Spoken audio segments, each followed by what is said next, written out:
கர்த்தர் நல்லவர். கர்த்தருக்கு ஸ்தோத்திரம் உண்டாட்டும். இந்த நாள் வரைக்கும் நாம் உபவாசிக்க ஜெபிக்க கர்த்தர் நமக்கு பெரிதான உதவியை நமக்கு செய்தார்.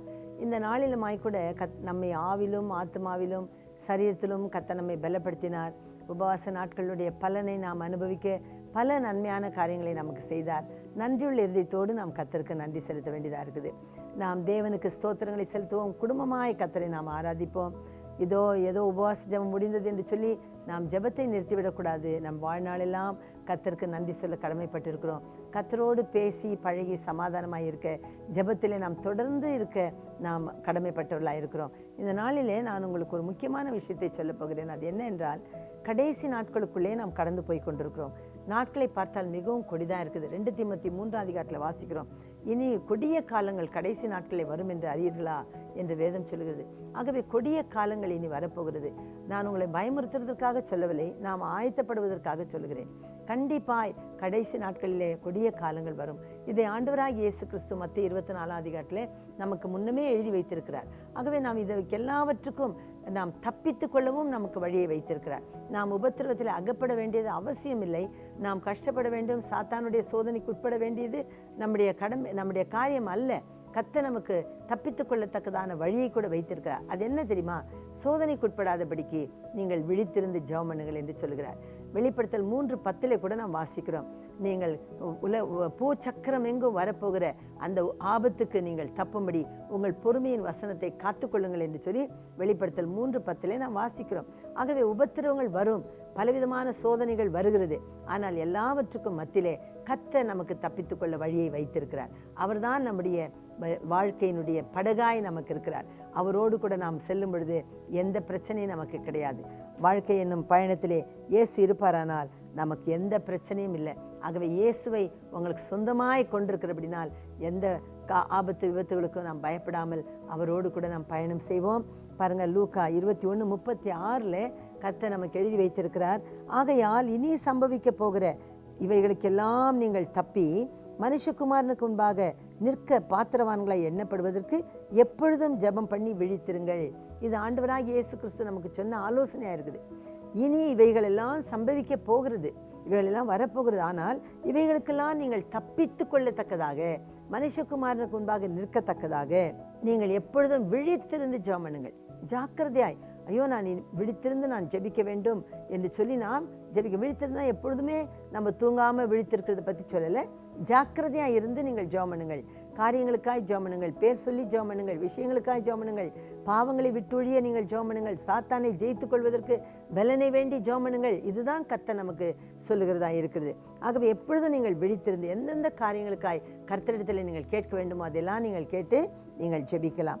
ஆகவே நாம் விழித்திருந்து ஜெபிக்க வேண்டும். கடைசி காலத்துக்கு நாம் தப்பித்து கொள்ளும்படி நாம் விழித்திருந்து ஜெபிக்க வேண்டும். அது மட்டும் இல்லாதபடிக்கு ஆண்டவர் சொல்கிறார், நீங்கள் பெருந்திண்டினாலும் வெறினாலும் லௌகீக கவலைகளினாலும் உங்கள் இருதயம் பாரமடையாதபடிக்கு நீங்கள் விழித்திருங்கள் என்று சொல்கிறார். ஆகவே இந்த கவலைகள், லௌகீக கவலைகள், பலவிதமான பிரச்சனைகள், வெறிகள், அடிக்ஷன்ஸ், இதிலெல்லாம் நம்ம மாட்டிக்கொள்ளாதபடிக்கு நம்மை தப்பித்து கொள்ள வேண்டியது நம்முடைய கடமையாக இருக்கிறது.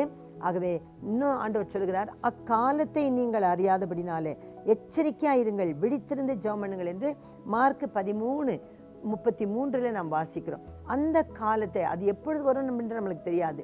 கடைசி காலங்கள், உபத்திரவ காலங்கள், கர்த்தருடைய வருகையின் காலங்கள் எப்பொழுது வரும் என்று நம்மளுக்கு தெரியாது. ஆகவே நாம் என்ன செய்ய வேண்டும்? நாம் அதை அறியாதிருக்கிறபடினால் எச்சரிக்கையாக இருக்க வேண்டும். அவர் பகலில் வருவாரோ, ராத்திரியில் வருவாரோ, நடுப்பகலில் வருவாரோ, நடுராவில் வருவார், நமக்கு தெரியாது. ஆகவே அதிகாலையில் வருவாரோ, சாயங்காலத்தில் வருவாரோ நமக்கு தெரியும். ஆகவே கர்த்தருடைய வருகையினாலும் நமக்கு அறியாதிருக்கிறபடினால் நாம் என்ன செய்ய வேண்டும்? எச்சரிக்கையாக இருக்க வேண்டும். எப்பொழுதும் ஆயத்தமாக இருக்க வேண்டும். நம்ம நினையாத நேரத்தில் கர்த்தர் வந்து விடுவார். அவர் வந்து போன பிற்பாடு பயங்கரமான உபத்திரவங்கள் இந்த உலகத்துக்கு வரப்போகிறது. ஆகவே இவைகளுக்கெல்லாம் நாம் தப்பித்து கொள்ள வேண்டும். கர்த்தருடைய வருகையின் நாளையும் நாழிகையும் நீங்கள் அறியாதிருக்கிறபடினால் எப்பொழுதும் நீங்கள் ஜாக்கிரதையாயிருங்கள் என்று வேதம் சொல்கிறது. அது மட்டும் இல்லாதபடிக்கு மார்க் 14:38 நாம் வாசிக்கிறோம், நீங்கள் சோதனைக்குட்படாதபடிக்கு விழித்திருந்து ஜெபம் பண்ணுங்கள், ஆவி உற்சாகம் உள்ளதான், மாம்சமோ பலவீனம் உள்ளது என்று ஆண்டவர் சொல்கிறார். ஆகவே பலவிதமான சோதனைகள், பிசாசானவன் பலவிதமான சோதனைகளை நமக்கு வைத்திருக்கிறான். ஆகவே இந்த உலகத்திலே நமக்கு உபத்திரம் உண்டு என்று ஆண்டவர் சொல்லியிருக்கிறார். இந்த உபத்திரவங்களுக்கெல்லாம் நாம் தப்ப வேண்டும். கண்களின் இச்சை, மாம்சத்தின் இச்சை, ஜீவனத்தின் பெருமை, இதெல்லாம் சாத்தான் நமக்கு விரோதமாய் வைத்திருக்கிறான். ஆகவே தேவனுடைய மக்களே, நாம் இந்த நாட்களிலே மிகவும் ஜாக்கிரதையாய் நம்மை நாம் காத்துக்கொள்ள வேண்டியது அவசியமாய் இருக்கிறது. சோதனைகள், பலவிதமான சோதனைகளை நமக்கு விரோதமாய் சத்துரு எழுப்பி கொண்டிருக்கிற அப்படின்னாலே நாம் கர்த்தருக்குள்ளே இருக்க வேண்டும். வசனம் சொல்லுகிறது, கர்த்தருடைய நாமம் பலத்த துருக்கம், நீதிமான் அதற்குள்ளே ஓடி போய் சுகமாய் இருக்கிறான் என்று வேதம் சொல்லுகிறது. ஆகவே நமக்கு ஒரு அடைக்கலம் உண்டு, நமக்கு ஒரு கர்த்தர் உண்டு, நம்மை பாதுகாக்க ஒரு தேவன் உண்டு. அவர் நம்மை காக்க வல்லவராய் இருக்கார். அவர் இரவும் பகலும் தூங்காமல் உறங்காமல் கண் விழித்து நம்மை காக்கிற கர்த்தர், நம்மேல் கண்ணை வைத்து நமக்கு ஆலோசனை சொல்லுகிற தேவன். நீங்கள் பயப்படாதிருங்கள். ஐயோ, இந்த உலகத்திலே நாம் வாழ்கிறோமே, எவ்வளோ உபத்திரங்கள் உண்டு, எவ்வளோ சோதனைகள் இருக்குதே, என்னால் நடக்க முடியுமா என்றால் இது மனுஷனால் கூடாதுதான், ஆனால் தேவனால் எல்லாம் கூடும்.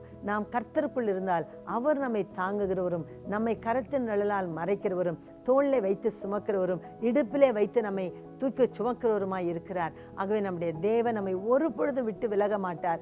நம்ம தான் அவரை விட்டு விலகுவோம். அதனால நம்ம அவரை விட்டு விலகாமல் அவரை நாம் பற்றி கொள்வோம். நீங்கள் வழியிலே அழியாமலும் குமாரன் உங்கள் மேல் கோபம் கொள்ளாமல் இருக்கும்படி அவரை பற்றி கொள்ளுங்கள், அவர் பாதத்தை முத்தம் செய்யுங்கள் என்று சங்கீதம் 2ஆம் அதிகாரத்தில் கடைசி வசனத்தில் வாசிக்கிறோம். ஆகவே நமக்கு ஒரு அடைக்கலம், நமக்கு ஒரு பாதுகாவல், நமக்கு ஒரு தப்பித்து கொள்ளத்தக்கதான ஒரு வழி நமக்கு யார் என்று சொன்னால் ஆண்டவராகிய இயேசு கிறிஸ்து. அவரை நாம் பற்றி கொள்வோம், அவர் நம்மை நடத்துவார். நீங்கள் பயப்படாமலும் கலங்காமலும் இருங்கள். உங்கள் இருதயம் திகைக்க வேண்டாம். தேவனிடத்தில் விசுவாசமாயிருங்கள், என்னிடத்திலும் விசுவாசமாயிருங்கள் என்று ஆண்டவர் சொல்லியிருக்கிறார். ஆகவே அவர் நம்மை பாதுகாக்க வல்லவராயிருக்கிறார். பலவிதமான காரியங்கள் இருக்கிறபடினால் நம்முடைய கடமை என்ன?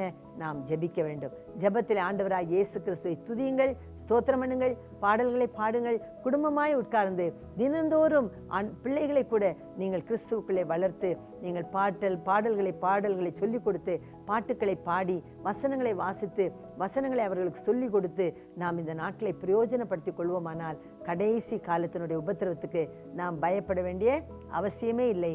கர்த்தர் வருவார். அவர் தம்முடையவர்களை சேர்த்து கொள்ளும் நாளிலே நாம் அவருடையவர்களாக இருப்போம் என்று மல்கியா 3ஆம் அதிகாரம் 16ஆம் வசனத்திலே நாம் வாசிக்கிறோம். ஆகவே கர்த்தர் தம்முடையவர்களை சேர்த்து கொள்ளும் நாளிலே நாம் அவரோடு கூட இருப்போம். கர்த்தர் உங்களை எல்லாரையும் ஆசீர்வதிப்பாராக. எல்லா தீமைகளுக்கும் சோதனைகளுக்கும் உங்களை விலக்கி காப்பாராக. நாம் ஜெபம் பண்ணுவோம். பிதாவே, நாங்கள் உம்மை நன்றியோடு ஸ்துதிக்கிறோம். இத்தனை நாட்கள் உபவாசிக்க, ஜெபிக்க, உம்முடைய வீட்டிலே காத்திருக்க நீர் எங்களுக்கு தந்த கிருபைக்காய் ஸ்தோத்திரம் ஆண்டவரே. இப்பொழுது மக்கள் இந்த உலகத்திலே புறப்பட்டு போகும் பொழுது பல உபத்திரவங்கள், பாடுகள், நிந்தைகள், அவமானங்கள், ஆண்டவரே சோதனைகள் இந்த உலகத்தில் இருக்கிறது. ஆனாலும் எங்களுக்கு எங்கள் தேவன் இருக்கிறார், எங்கள் இரட்சகர் எங்களோடு இருக்கிறார், எங்களை காக்க வல்லவர் எங்களோடு, எங்கள் நேசர் எங்களோடு இருக்கார். இந்த தைரியத்தோடு கூட நாங்கள் உண்மையில் சார்ந்து இந்த வனாந்திர வாழ்க்கையை கடக்க எங்களுக்கு உதவி செய்யும். ஆண்டவரே, விழித்திருந்து ஜெபம் பண்ண, எப்பொழுதும் உம்மோடு பேசிக் கொண்டிருக்க, உம்முடைய உறவிலே நிலைத்திருக்க எங்களுக்கு கிருபை தாரும். நீர் எங்களோடு இருக்கிறபடினால் உம்மோடு சேர்ந்து நாங்கள் இந்த உலகத்தை ஜெயிக்க எங்களுக்கு பலன் உண்டு. என்னை பலப்படுத்துகிற கிறிஸ்துவினாலே சகலவற்றையும் செய்வேன் என்று அப்போஸ்தலனாகிய பவுல் சொன்னது போல நாங்களும் உம்மோடு சொல்லுகிறோம். ராஜா, உமக்கு நாங்கள் நன்றி செலுத்துகிறோம். எல்லா துதி கன மகிமை உமக்கு கொடுத்து இத்தனை நாட்கள் நாங்கள் உபாசிக்க ஜெபிக்க தந்த கிருபைக்காய் நன்றி சொல்லி எல்லா குடும்பங்கள் மேல் ஆசீர்வாதத்தையும் ஜெயத்தையும் ஜெபத்தையும் கூறி ஜெபிக்கிறேன் எங்கள் ஜீவனுள்ள பிதாவே, ஆமென். Praise the Lord. கர்த்தர் உங்களை எல்லாரையும் ஆசீர்வதிப்பாராக. கர்த்தருக்குள்ளே மனமகிழ்ச்சியாயிருங்கள். கர்த்தர் நமக்கு வெற்றியும் சமாதானத்தையும் கொடுக்க வல்லவராயிருக்கிறார். ஆமென்.